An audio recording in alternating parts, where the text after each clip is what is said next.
नमस्कार, मैं दिनेश शर्मा। आज आपको बड़े महत्वपूर्ण टॉपिक पे वीडियो है। योग की मेरी श्रृंखला है और मैं छोटे छोटे योग से आपको अवगत कराते रहता हूँ। और जो वीडियो भी छोटे होते हैं, कोई चलते फिरते देख सकता है और अपनी अपनी कुंडली में लगा सकता है। इतनी सरल तरीके से बताए जाते हैं कि आप अपनी कुंडली में लगा सकते हो, या आप थोड़ा बहुत भी सामान्य ज्योतिष का ज्ञान रखते हो तो आपको समझ में आ जाएगा। ठीक है। पति और पत्नी का मृत्यु ज्ञान, पति की पहले मृत्यु होगी या पत्नी की पहले मृत्यु होगी, इस विषय में ज्योतिष के शास्त्रीय ग्रंथों में काफ़ी बात आई है, खासकर होरा रत्नम में और जो है जातक तत्व में। इसके बाद त्रिशांश कुंडली से भी पत्नी और पति के चरित्र के विषय में ज्ञान है। तो त्रिशांश से खासकर जातक तत्व में, स्त्री अध्याय में और होरा रत्नम में त्रिशांश से पत्नी के स्वभाव के स्वरूप के विषय में, पत्नी के चरित्र के विषय के स्वभाव में, उसका कैसा स्वभाव होगा, इसके स्वरूप का वर्णन त्रिशांश से मतलब D30 कुंडली के से किया गया है। तो आज ये योग में कुछ चीज़ें आपको बड़ी उपयोगी होगी। और योग बड़े सरल है, कोई बहुत कठिन योग नहीं है, बहुत आसानी से लगाए जा सकते हैं। ठीक है, तो चलते हैं योग की ओर सीधे। कोई समय आपका बर्बाद नहीं होगा। पहले कहता है, जो पहले वाला जो योग मैं आपको बताना जा रहा हूं, वो कहता है, पहला योग कहता है, यदि स्त्री की कुंडली में लग्न से 8वें भाव में पाप ग्रह हो। देखो, लग्न से 8वां भाव क्या कहलाएगा? लग्न से 8वां भाव ये इधर आता है, इसको कहते हैं। ठीक है, ये 8वां भाव हो गया। यहाँ पे पाप ग्रह हो तो यहाँ पे पाप ग्रह होने चाहिए। ठीक है, दूसरी कंडीशन बोलता है ये पाप ग्रह यहाँ पे। ठीक है, ये पाप ग्रह का मैंने सिंबल बना दिया। पाप ग्रह में क्या क्या होगा? शनि, राहु, केतु, सूर्य पाप ग्रह नहीं लेकिन क्रूर ग्रह है। ठीक है, और बुध को भी पीड़ित होने से पाप ग्रह, चंद्रमा को भी पीड़ित होने से पाप ग्रह कहा जाता है। और कहता है दूसरे भाव में शुभ ग्रह। तो यहाँ शुभ ग्रह कौन कौन से होंगे? उच्च का चंद्रमा, उच्च का बुध और गुरु शुक्र। ठीक है, ये यहाँ पे शुभ ग्रह कहलाएंगे। ठीक है, गुरु, शुक्र, बुध और चंद्रमा ये यहाँ पे शुभ ग्रह कहलाएंगे। पाप ग्रह कहलाएगा शनि, मंगल, राहु, केतु और सूर्य भी क्रूर है, इसलिए पाप ग्रह की श्रेणी में है। तो स्त्री की कुंडली में, ये योग में स्त्री की कुंडली में बता रहा हूँ भाई, पुरुष की कुंडली में नहीं। स्त्री की कुंडली में यदि ऐसा योग होगा, धन भाव में शुभ ग्रह होगा और पाप ग्रह 8वें भाव में होगा, तो ऐसी स्थिति में क्या होगा? स्त्री की जो मृत्यु है वह स्त्री की मृत्यु पति से पूर्व हो जाएगी। ठीक है, मतलब स्त्री की पहले मृत्यु होगी तो स्त्री की मृत्यु हो जाएगी, पति जीवित रहेगा। अब दूसरी ओर आगे चलते हैं। ठीक है, अब ये योग मैं बता रहा हूं, इसमें जो है पहले तो बोलता है कि विधवा होने के भी योग होते हैं ना, जनरली मंगल से विधवा। ये जो योग है ये भी स्त्री की कुंडली में है। ठीक है, यदि स्त्री की कुंडली में अष्टम भाव में क्षीण चंद्रमा, मतलब कमजोर चंद्रमा, क्षीण चंद्रमा के विषय में हमने वीडियो बताया है कि भाई कृष्ण पक्ष की पंचमी से लेके शुक्ल पक्ष की लगभग पंचमी तक। ठीक है, ये चंद्रमा क्षीण चंद्रमा होता है, ये चंद्रमा नीच का हो और ये अष्टम भाव में हो। ठीक है, क्षीण चंद्रमा तो भी स्त्री विधवा होती है, वैधव्य प्राप्त होता है। वैधव्यता का समय अष्टम भाव की ग्रह की दशा जाननी चाहिए। जब वैधव्यता होता है ऐसा मामला, अष्टमेश की दशा मिलेगी, ये बताया है। अब जो दूसरा मैं योग बता रहा हूँ वो काफ़ी इंपॉर्टेंट है और इसमें जातक में ज़्यादा योग दिए हैं। ठीक है, ये भी स्त्री की कुंडली में अप्लाई होगा। क्या सभी योग लगभग अभी स्त्री कुंडली में बताया मैंने। यदि आपकी पत्नी की कुंडली में इस प्रकार के योग बने हैं, ठीक है, सप्तम का स्वामी अष्टम में और अष्टम का स्वामी सप्तम में, तो क्या बताया है? ऐसी स्थिति में सप्तमेश और अष्टमेश में व्यत्यय हो, आपस में राशि परिवर्तन हो, दोनों पाप ग्रहों से दृष्ट हो, तो यो अष्टमी कन्या में विधवा होती है। देखो, ऐसी स्थिति होने पर भी जो सप्तम भाव का स्वामी और अष्टम भाव का स्वामी पाप ग्रह से दृष्ट हो तो कन्या को वैधव्य प्राप्त होता है। ठीक है, युवावस्था में। ठीक, आगे बताया है, यदि 6ठे और 8वें भाव में चंद्रमा की स्थिति विवाहोत्तर 8वें वर्ष में कन्या को वैध होता है। तो बहुत 55 का योग बताया है इसमें, ये इतना उपयोगी नहीं है। तो ये जो योग बताया मैंने कि यदि सप्तम का स्वामी अष्टम में, अष्टम का स्वामी में, कन्या की कुंडली में और नीच ग्रहों से पाप ग्रहों से दृष्ट हो तो ये एक्टिवेट होगा, अदरवाइज नहीं। और इसके पहले मैंने बताया था कि कन्या की कुंडली में अष्टम भाव में क्षीण चंद्रमा भी वैधव्य योग की ओर इशारा करता है। अब आगे ऋषि पाराशर की एस्ट्रोलॉजी में हम जाते हैं तो लिखता है कि सप्तम भाव में और अष्टम भाव में मंगल होने से वैधव्य योग बनता है। कहीं पे भी मंगल योग जैसा नहीं लिखा है, मांगलिक योग नहीं लिखा है, ठीक है। चूंकि ये योग जब देखा कि मंगल पति को मारने की क्षमता रखता है या पत्नी को मारने की क्षमता रखता है, तो इसका नाम पड़ा मंगली कुंडली हो गई साहब। पहले भाव में, दूसरे भाव में, जैसे ग्रह, ये पहला भाव हो गया,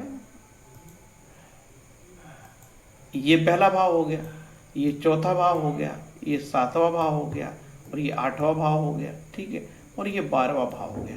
पुरुष की कुंडली में ऐसे योग हो तो पुरुष भी जो है मंगल कहलाएगा, पुरुष को ही मंगल भारी पड़ जाएगा। लेकिन व्यवहार में ये देखा गया है कि यदि मंगल छठवें, आठवें, सातवें, आठवें भाव में हो तो ही हानिकारक होता है। और इसके बाद भी यदि वो नवमांस कुंडली मुच्च का हो गया हो, ये लग्न कुंडली में शुभ ग्रहों की दृष्टि आ रही हो, तो ये मंगल भी हानिकारक नहीं होता है, ठीक है।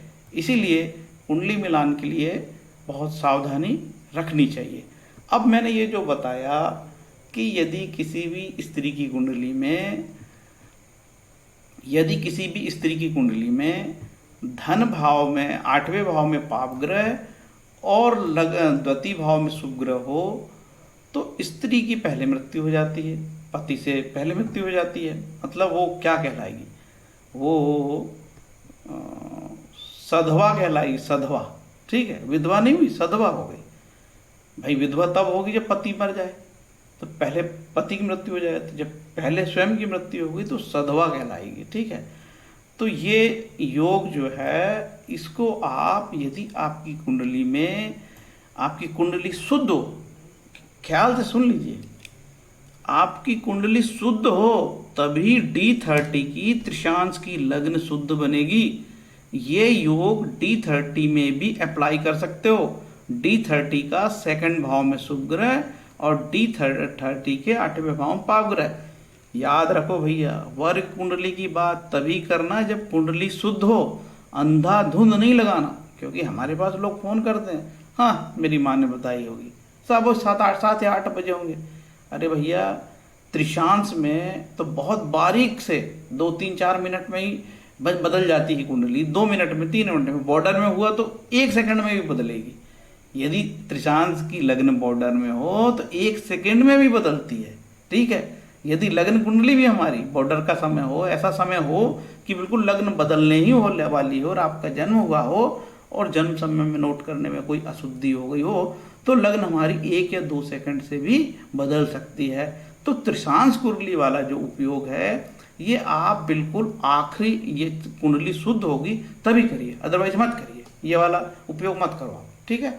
तो ये मैंने आपको बताया कि स्त्री की कुंडली में यदि 8वें भाव में पाप ग्रह और धन भाव में शुभ ग्रह हो तो स्त्री जो है सधवा होगी, पहले उसकी मृत्यु हो जाएगी, बाद में पति की मृत्यु होगी। और ये योग, और फिर दूसरा योग मैंने बताया, सप्तमेश अष्टमेश का राशि परिवर्तन हो और अशुभ पाप ग्रहों की दृष्टि भी हो इन भावों में, ग्रहों में, तो ये कन्या जवानी में ही, कम उम्र में ही वैधव्य को प्राप्त करेगी। और एक मैंने एक क्षीण चंद्रमा का योग भी बताया है, जो सोच समझ के आपको एप्लीकेशन करना चाहिए, ठीक है।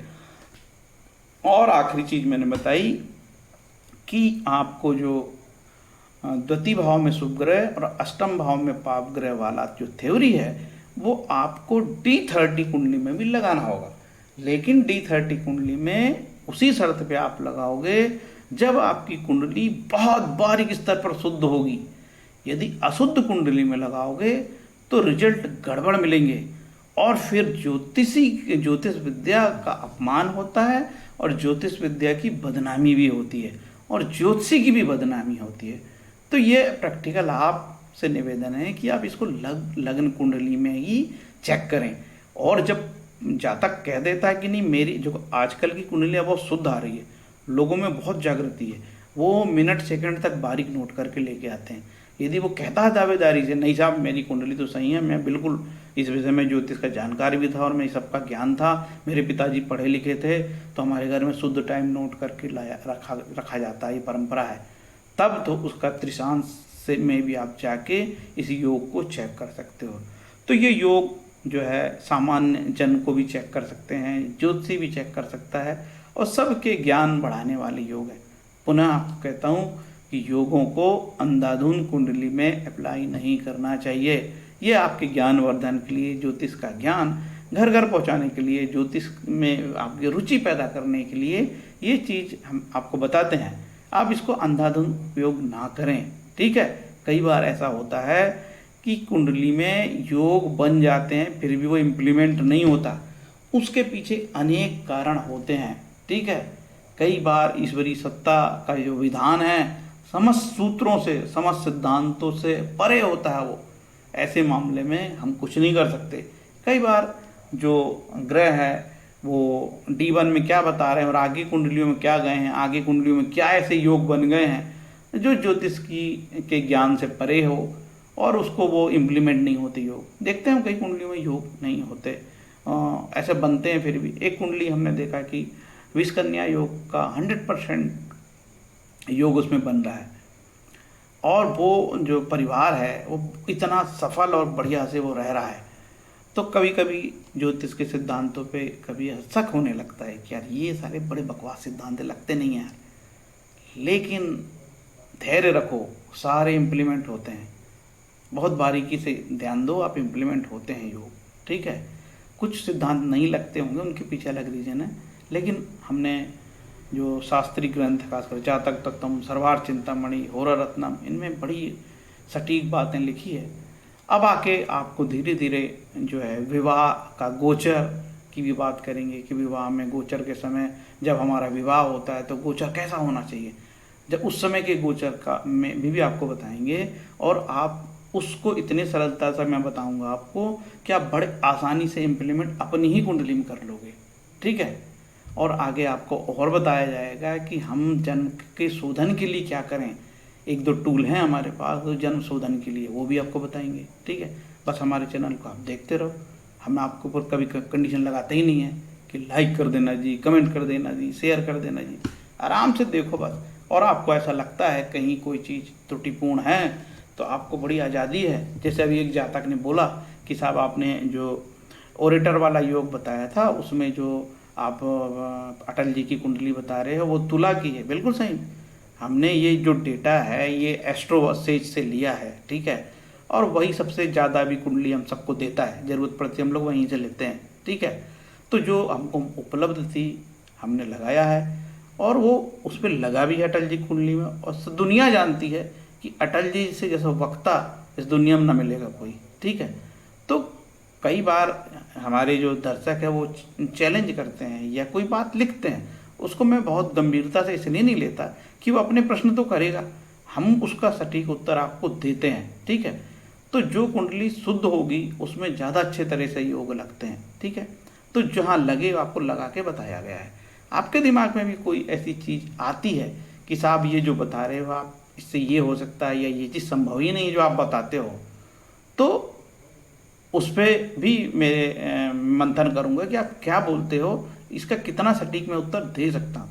यदि कोई उत्तर तर्कसंगत हो, लॉजिक हो, मेरी क्षमता है कि मैं उसका जवाब दे दूँ तो दूंगा, अदरवाइज फिर आपका जो कमेंट है वहाँ पे लिखा रहेगा और मैं उसको इग्नोर कर दूंगा, क्योंकि मुझे मेरी इतनी क्षमता ही नहीं है कि उसका मैं जवाब दे पाऊँ, ठीक है। इतना बोल के मैं अपना वीडियो को बंद करना चाहूँगा। देखिए, इन योगों से आपकी ज्योतिष में रुचि बढ़ेगी। आप यदि कसपल और सब कसपल और दुनिया का ज्ञान सीख लो, कुछ नहीं होगा। जो ऋषि पाराशर की विद्या है इसमें हजारों योग हैं और इतने सटीक लगते हैं, अब क्या बताऊं। अब जैसे मैंने आपको बताया है सप्तमेश अष्टमेश का योग मैंने सैकड़ों कुंडली में अप्लाई किया है, ये सटीक बैठता है, ठीक है। लेकिन देखने वाले की दृष्टि और काल परिस्थिति, इन सब का भी ध्यान देना पड़ेगा। कई बार योग बनते हैं लेकिन शुभ प्रभाव इतने होते हैं कुंडली में, शुभ योग इतने होते हैं कुंडली में कि ये एप्लीकेशन ही नहीं होते।